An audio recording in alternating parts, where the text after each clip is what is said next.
All right, welcome back. Today, we're jumping right into something that's got the entire tech world buzzing, so-called vibe coding. Seriously, this is the stuff that promises to totally flip the script on how we build software. But you've got to ask the big question, right? The one that every single developer, every builder, every founder is thinking about. Can you really do it? Can you just, have an idea, type out a prompt, and poof, a working app pops out in minutes? Or is this whole thing just a bunch of hype? I mean, this is the promise, right here on the screen. It's what these tools, you've probably heard of them, VZero, Lovable, Bolt, are all shouting from the rooftops. It sounds almost too good to be true. Kind of like magic. So you know what we're going to do? We're going to put that promise to the test. Okay, so first things first, before we get to the big showdown, we need to get on the same page about something really important. Not all of these AI coding tools are the same. In fact, they basically fall into two completely different camps. And there's this great breakdown from Astro K. Joseph that really nails it. Think of it like this. On one hand, you have Group A tools. These are for coders, right? People who are already comfortable writing code. Then, on the other hand, you've got Group B. These are for the builders, folks who want to move fast and get a project off the ground, even if they aren't, deep in the weeds of code every day. And this really tells the whole story. Look, Group A gives you all the power, total control, but it's a steep climb. You got to know what you're doing, and you have to set everything up yourself. Group B, though, they're what we call opinionated. They make a lot of choices for you. The trade-off is you get insane speed and these amazing one-click setups for things like Stripe or Superbase. And trust me, understanding this difference is absolutely crucial for what's coming next. All right, enough theory. Let's see how this stuff actually performs in the real world. The folks over at Builders Central decided to do just that. They said, let's stop talking and start building. So they set up this awesome head-to-head challenge using a real project for their own community. So what was the project? Something super practical, actually, a talent directory. Just a simple, public place where people in their community could show off their skills and say what they're looking for. Gigs, a co-founder, a new job, whatever. The whole idea behind it was, hey, if we make people more visible, we create more luck. And that luck turns into real opportunities. I love that. Now, to make sure this was a fair fight, they were super methodical. Step 1, they actually used another AI to write a super detailed project plan, the one PRD to rule them all, as they called it. Step 2, they fed that exact same prompt to every single tool. Then it was all about testing what came out and, here's the kicker, trying to hook it up to a real database with Superbase. And who was in the ring? 3 of the heavy hitters from that Group B category we just talked about: VZero, Lovable, and Bolt.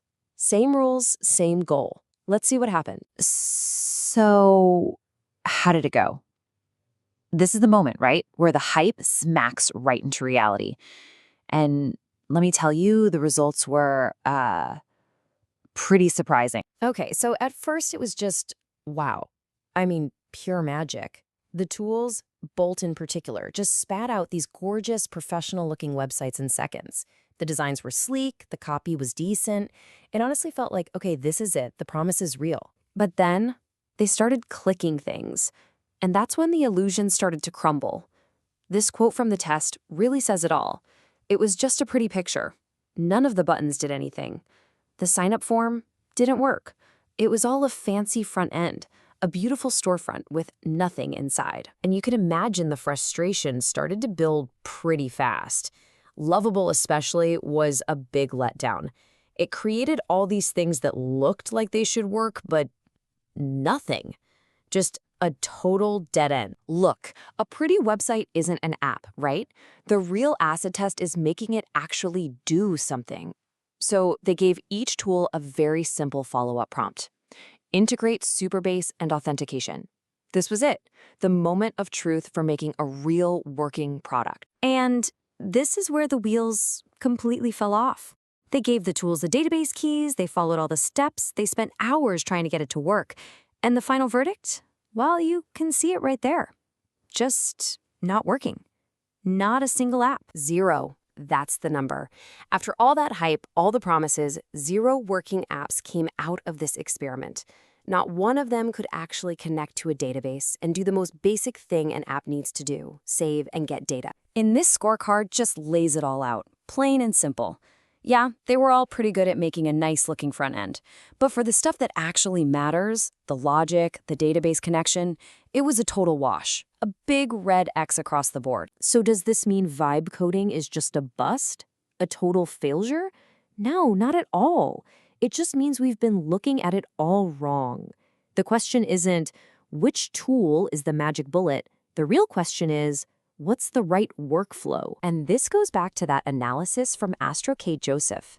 The key is to pick the right tool for the right job. So maybe none of these can build the whole thing for you, but they all have unique strengths. For example, Lovable is apparently great for starting React projects that use Supabase.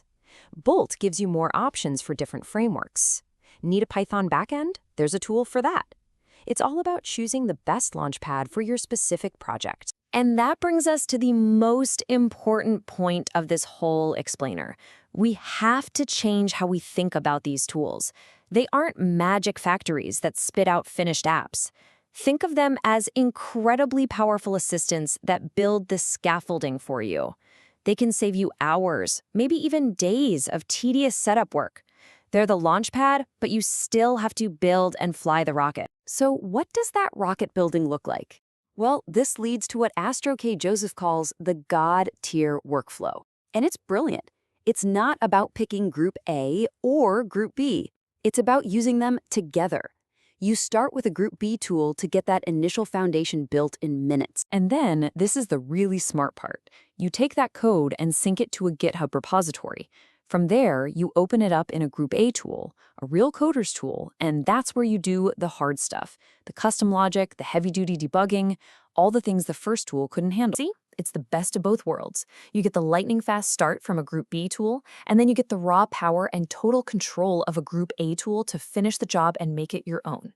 You're basically using each tool's superpower and avoiding its kryptonite. Which leaves us with one last, really big question to chew on. If this is the way forward, is the very definition of a developer changing? Maybe the future isn't about writing every single line of code by hand. Maybe it's about becoming a high-level architect, someone who expertly prompts, connects, and customizes what the AI builds. The revolution might not be about getting rid of coders, but about completely redefining what it means to build in the first place. Something to think about. Thanks for joining me.